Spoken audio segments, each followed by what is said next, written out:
Good afternoon all. Look what I just received from Banggood. It's a plastic padlock with 2 keys.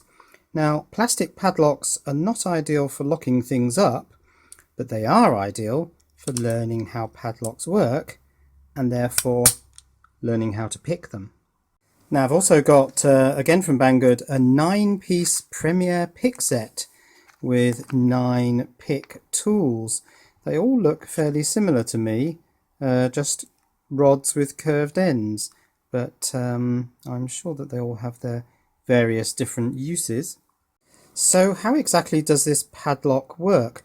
Well, this loop bit at the top, which is called the shackle, is wanting to be pushed up by this spring down here, but it's held down with 2 brass or brass looking bolts, and there are 2 cutouts in the shackle, and that's what the bolts are locked into. If I close that. Now, how do you pull both the bolts inwards? Well, I can show you that by a top view. When I rotate the key, you can see that the 2 bolt pieces both pull inwards, so it unlocks both halves of both ends of the shackle at the same time. And the way that those are both pulled in opposite directions is at the top of the plug, this sort of rotating bit, which I really want to call the barrel, are 2 sticking up pins, look a bit like rabbit ears, and because they're at opposite sides of the plug, when you turn it, one moves to the right and the one at the back moves to the left. And so you can see that they pull the 2 brass bolts away from the shackle and release the shackle to spring out. Let's try it with the shackle down, pull them in, and the shackle springs out. So that's how you unlock the padlock, but only if you've got the key. The key is what allows the plug to rotate away from its locked position.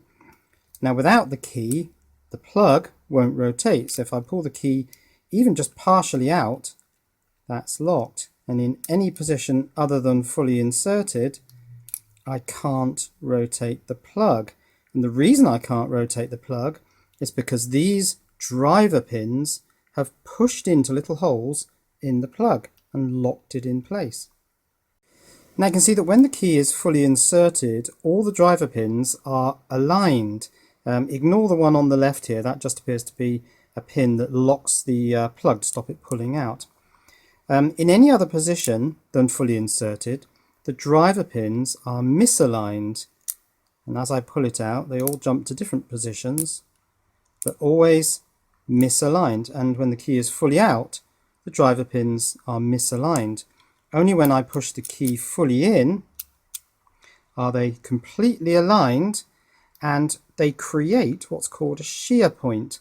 So the driver pins and this second set of pins, these are the key pins which sit inside the plug, are all flush with the surface of the plug, so that a shear point is created and the plug holes can shear away from the driver pins. Now in this padlock, the driver pins, which are these spring-loaded pins down the bottom, are all the same length. The key pins are all different lengths. Now they may look like they're all aligned, but they're only aligned because they're sitting on top of the hills and valleys of the key.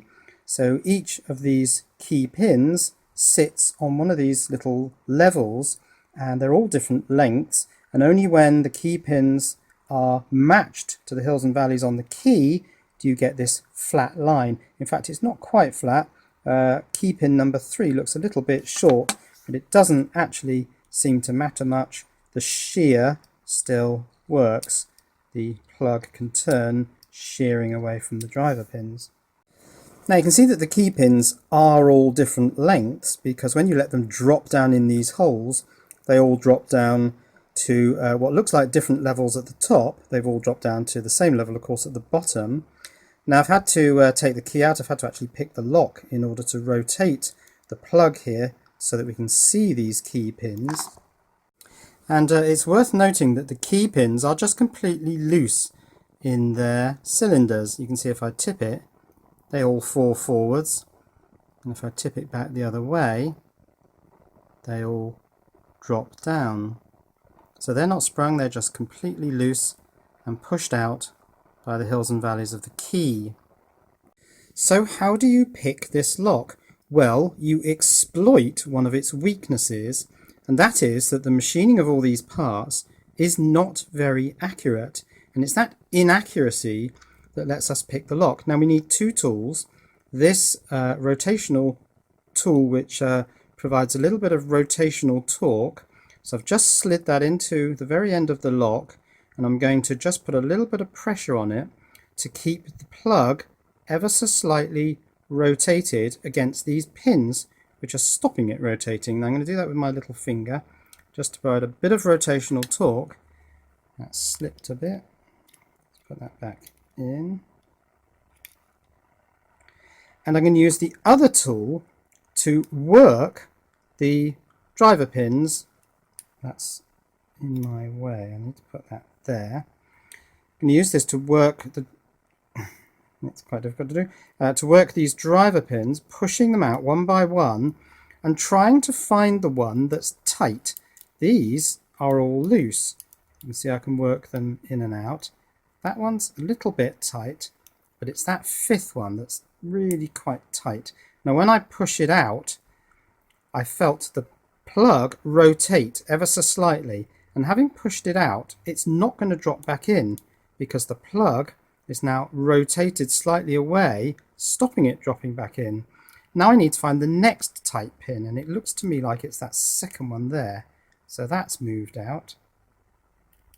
And I'm just going to work these so that, and there it goes. And now I can rotate the plug with my rotational torque tool. So I'll just go through that once again.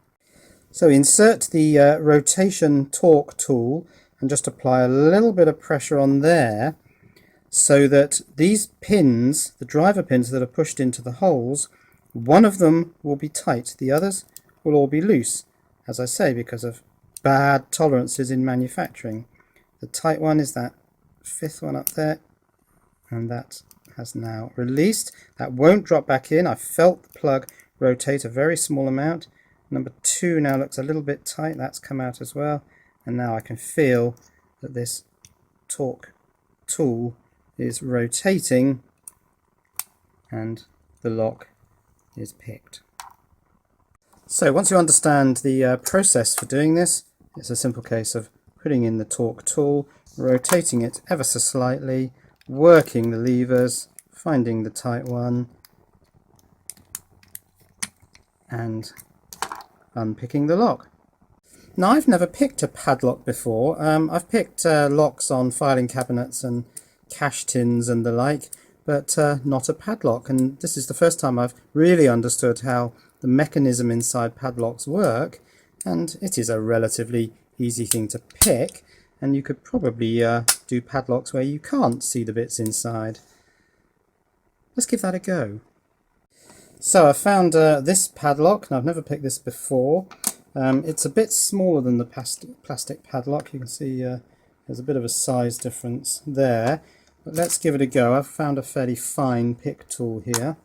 So what I need to do again is put my rotational tool in there, apply a little bit of rotational torque, and now try and work the pins to, if I can get that in. Yes, sort of. Of course I can't see what I'm doing now, but I'm trying to find the one that's tight. That feels tight there.